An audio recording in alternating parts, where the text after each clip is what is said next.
श्री भुवनेश्वरये नमः। ओम श्री गुरवे नमः। तो हेलो फ्रेंड्स, कैसे हैं आप सभी लोग। आप सभी का एक बार फिर से बहुत बहुत स्वागत है मेरे यूट्यूब चैनल वैदिक एस्ट्रोलॉजी एंड वास्तु में। तो आप सभी लोग टाइटल को देख के समझ ही गए होंगे कि आज हम सावन मास, जिसको हम हिंदी में बोलते हैं और अगर हम संस्कृत में देखें जो इसका एग्जैक्ट नाम है वो है श्रावण। तो आज हम श्रावण मास की महिमा के बारे में जानेंगे। क्यों श्रावण मास इतना अत्यधिक शिव जी को, शिव भगवान को प्रिय है। क्यों बोला जाता है कि शिव जी में आप सभी लोग अब के इस वाले महीने में जाकर के गंगा जल चढ़ाइए। ठीक है, तो आप सभी लोग वीडियो को अंत तक देखना, अंत तक बने रहिएगा, तभी आपको ये जो महिमा है श्रावण मास की अच्छे ढंग से समझ आ पाएगी। कोई भी अगर आपके क्वेश्चंस होंगे, मन में कुछ भी अगर आपके सवाल उठ रहे होंगे तो आप कमेंट सेक्शन में आप कुछ भी, जो भी इस वीडियो से रिलेटेड आपके क्वेश्चन है, आप बेझिझक पूछ सकते हैं। ठीक है, तो आइए शुरू करते हैं। तो सबसे पहले हम लोग जान लेते हैं कि श्रावण मास जो है, यह मास भगवान शिव को समर्पित और शिव को अत्यधिक प्रिय किस लिए है। आप सभी लोगों ने एक कथा सुनी होगी जिसमें दक्ष प्रजापति के वहाँ जाकर के सती माता अपना योग उससे देह त्याग कर देती है। उसके पश्चात उनका जन्म होता है पार्वती के रूप में और वो तपस्या करती है। तो माँ पार्वती ने इसी मास में तपस्या करके बहुत घोर तपस्या करी थी। अन्न जल सब कुछ त्याग दिया था, ऐसा शिव पुराण में भी लिखा गया है। अन्न जल सब कुछ त्याग दिया था और घोर तपस्या करके भगवान शिव जी को प्रसन्न किया था। और भगवान शिव जी इस महीने प्रसन्न भी हो गए थे और इसी महीने उनकी आपस में ब्याह भी हो गया था, ऐसा माना जाता है। पहला रीज़न। दूसरा रीज़न, समुद्र मंथन भी इसी महीने में हुआ था और इसी महीने में समुद्र मंथन जब हो रहा था तो हलाहल काटकूट विष भी निकला था जिसको भगवान शिव ने पी लिया था। ठीक है, जिसके बाद उनका नाम नीलकंठ पड़ा था। ये इसका एक धार्मिक महत्व है। धर्म में क्या होता है, हम लोग जितने भी हमारे वीकली डेज बने हुए हैं, साप्ताहिक दिन जो हैं, वो मंडे ट्यूसडे संडे से स्टार्ट होकर के संडे पे सैटरडे पे आकर के रुक जाते हैं। हर एक दिन हर एक देवी देवताओं को समर्पित होता है। जैसे सोमवार भगवान शिव के लिए, मंगलवार भगवान हनुमान जी के लिए, है ना। ऐसे ही बुधवार माँ सरस्वती के लिए भी होता है। ऐसे ही शुक्रवार आपकी माँ लक्ष्मी के लिए, ऐसे ही गुरुवार आपका विष्णु भगवान जी के लिए, ऐसे ही शनिवार आपका राहु केतु या आप जो भी शनि मंदिर देखते हैं आप उनमें भी जा सकते हैं। तो ऐसे ही हर एक दिन समर्पित है। तो जो वेद शास्त्र पुराणों में जो सोमवार है उसको भगवान शिव के प्रति समर्पित किया गया है। इसीलिए श्रावण मास में सोमवार के दिन पे भगवान जी पे हमको जल चढ़ाना चाहिए, क्योंकि ये उनका एक बहुत प्रसन्नता वाला महीना है। इसी महीने में माता ने उनको खुश किया था। इसलिए बोला जाता है कि जिन बच्चों की शादी नहीं होती, जो भी अपना मन पसंदीदा वर मांगना चाहते हैं, उनको अच्छे ढंग से भगवान का पूजन करना चाहिए, शिव जी का। ये एक इसका धार्मिक महत्व है। अब थोड़ा सा हम इससे ऊपर उठ करके जाएंगे। आप एक ज्ञान की बात यहाँ पे ग्रहण कीजिए, वो है कि हमारे जितने भी मास हैं वो दो टाइप से चलते हैं। एक आता है चांद्रमास, एक आता है सौर मास। सौर मास का मतलब जब सूर्य भगवान चेंज होते हैं तो महीना बदलता है। जैसे कि सूर्य भगवान 16 तारीख को चेंज होंगे और दूसरी राशि में चले जाएंगे तो 16 तारीख के बाद से श्रावण महीना लग जाएगा। ऐसे ही एक चांद्रमास होता है, उसमें क्या हुआ, 6 तारीख को राशि परिवर्तन हो गई, 6 तारीख को बदली, तो उस टाइम से लोगों ने उसको क्या मानने लगे, श्रावण मास मानने लगे कि 6 तारीख से शुरू हो गया। दोनों चीज़ें प्रचलित है, कोई लोग चांद्रमास कोई लोग सौर मास। हम जो होंगे उत्तराखंड के लोग या हम जो और भी बहुत सारी जगह के लोग हैं वो लोग सौर मास को मान करके चलते हैं। इसलिए उन लोगों का 16 तारीख को जब संक्रांति होगी, सूर्य भगवान दूसरी राशि में प्रवेश करेंगे, उसके बाद से श्रावण महीना शुरू होगा।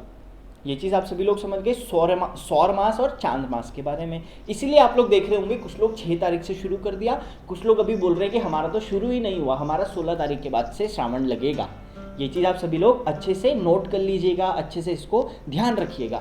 अब मैं आपको थोड़ा सा एक आयुर्वेद की बात बताता हूँ। हमारे आयुर्वेद में लिखा गया प्राचीन ऋषियों के द्वारा कि इंसान को अगर एक हफ्ते में उसने 6 दिन खाना खाया तो एक दिन भूखा भी रहना चाहिए। इससे क्या होगा, आपकी पाचन शक्ति, इम्यूनिटी सिस्टम, आपका पाचन तंत्र, डाइजेस्टिव सिस्टम, ये स्ट्रांग होगा, अच्छा होगा। इसीलिए व्रत करना प्राचीन समय से ही बहुत अच्छा माना गया था। इससे आपका इम्यून सिस्टम वाकई में स्ट्रांग होता है। आजकल के डॉक्टर्स हैं, साइंटिस्ट हैं, वो भी ये दावा करते हैं कि कम खाना खाना चाहिए, खाना खाया जिस दिन ज़्यादा खा लिया अगले दिन फिर मत खाओ। तो वो बैलेंसिंग आपको अपने हिसाब से करनी पड़ती है। तो इसलिए हमारे वेद शास्त्र पुराणों में व्रतों का विधान था।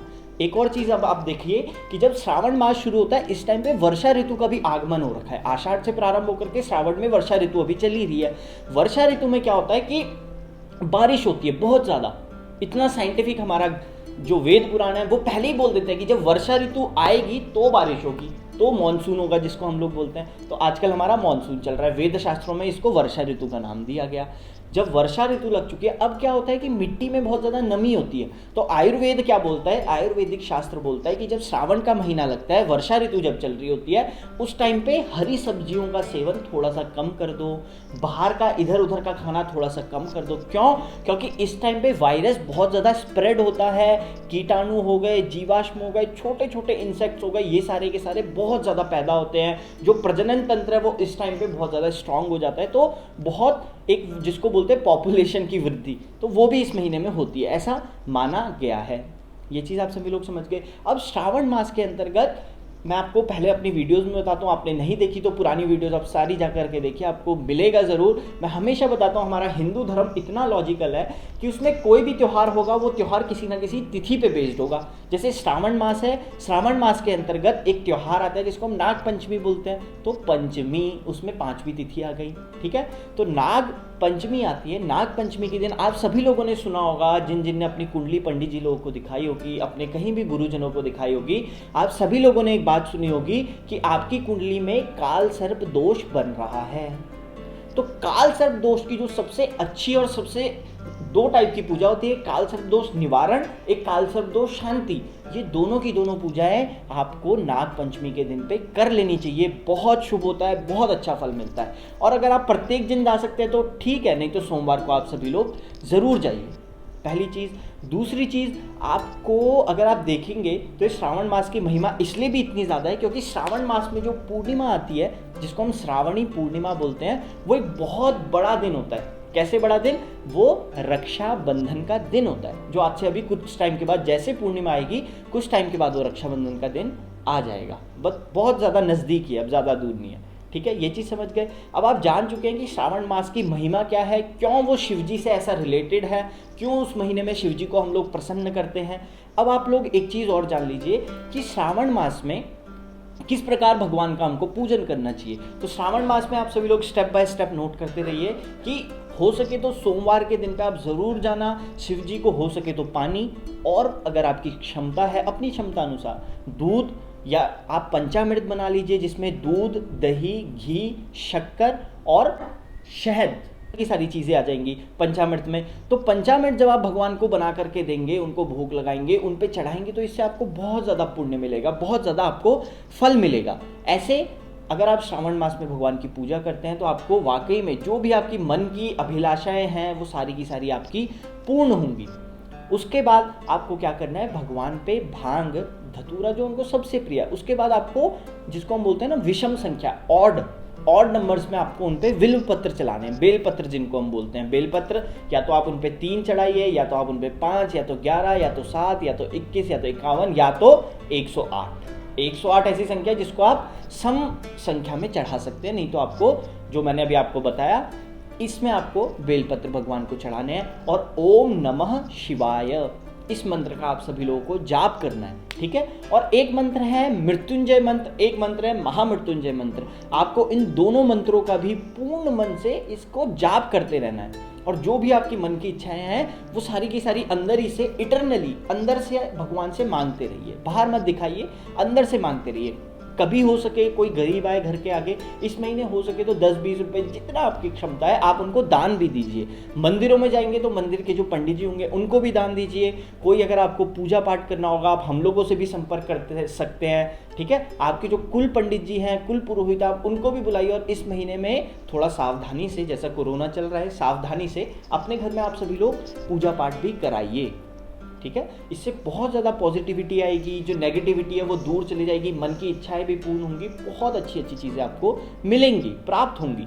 तो आशा करता हूँ आप सभी लोग श्रावण मास की महिमा को अच्छे से समझ गए होंगे, कैसे शिव भगवान का पूजन करना है ये भी सब आप अच्छे से समझ गए होंगे। तो ऐसे ही ज्ञान को अर्जन करने के लिए आप सदैव हमारी वीडियो के साथ जुड़े रहिए। आप सभी का बहुत बहुत शुक्रिया। घर पे रहो, सेफ रहो, सुरक्षित रहो। बहुत बहुत शुक्रिया, बहुत बहुत धन्यवाद। Thank you. जय माता दी।